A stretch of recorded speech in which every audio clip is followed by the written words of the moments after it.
Mais il y a encore pire, c'est le ministre chargé des Affaires européennes, Monsieur Benjamin Haddad.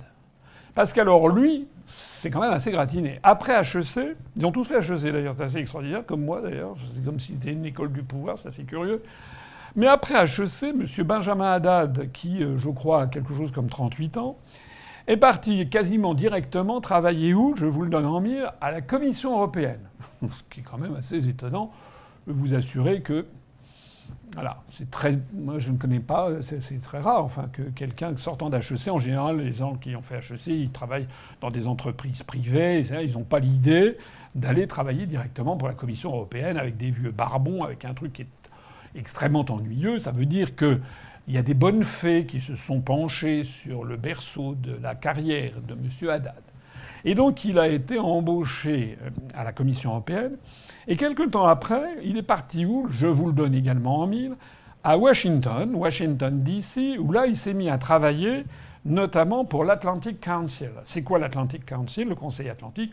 C'est un de ces nombreux think tanks américains qui sont financés par des voies plus ou moins détournées par le gouvernement américain et par la CIA. Voilà. C'est-à-dire qu'en fait, M. Benjamin Haddad, alors je ne dis pas ici que c'est forcément un agent de la CIA, mais c'est un peu comme Raphaël Glucksmann, ça fait partie de ces gens qui sont dans un environnement qui est très pro-américain. Il y a passé plusieurs années, au point même qu'il est devenu le directeur Europe de l'Atlantic Council.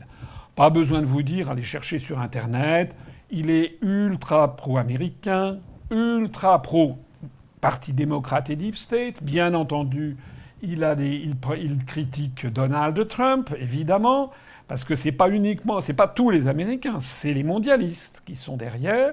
Il est évidemment russophobe au possible, et il s'est illustré là au cours des quelques derniers jours, M. Benjamin Haddad, en réclamant sur l'ère des lampions, quoi donc, que l'on envoie des missiles à longue portée à l'Ukraine pour aller bombarder la Russie. C'est ça que M.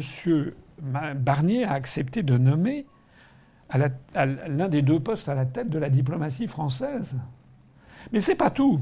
Parce que M. Benjamin Haddad travaille par ailleurs pour d'autres fondations, notamment la Tikvan Foundation, qui est une fondation qui a été créée par une fondation juive extrémiste, fondamentaliste, qui est située en Israël, et dont l'objectif, allez vous renseigner sur la Tikva Foundation, curieusement, on ne le voit pas dans sa notice Wikipédia en français, où on la trouve en américain, ou on la trouve sur d'autres sites. Et cette fondation a pour objectif de défendre et de promouvoir les intérêts israéliens. Il a parfaitement le droit. Sauf que, à la tête des affaires étrangères, il s'est illustré, il avait fait quand même un mini-scandale le 2 novembre dernier, en disant, en claironnant, qu'il était contre un appel au cessez-le-feu à Gaza. Et donc il soutient mordicus la politique du gouvernement Netanyahou en ce moment. Est-ce que c'est vraiment ça que les Français voulaient? Est-ce que les Français veulent vraiment que massivement la France se range complètement derrière le gouvernement Netanyahou, alors que même en Israël, il y a eu à Tel Aviv des manifestations monstres il y a encore 2 jours contre le gouvernement Netanyahou, qui est un gouvernement d'extrême droite.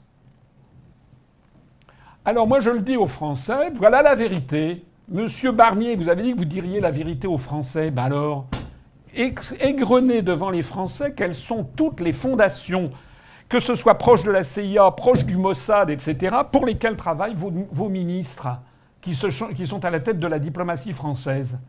Alors, on se dégonfle ?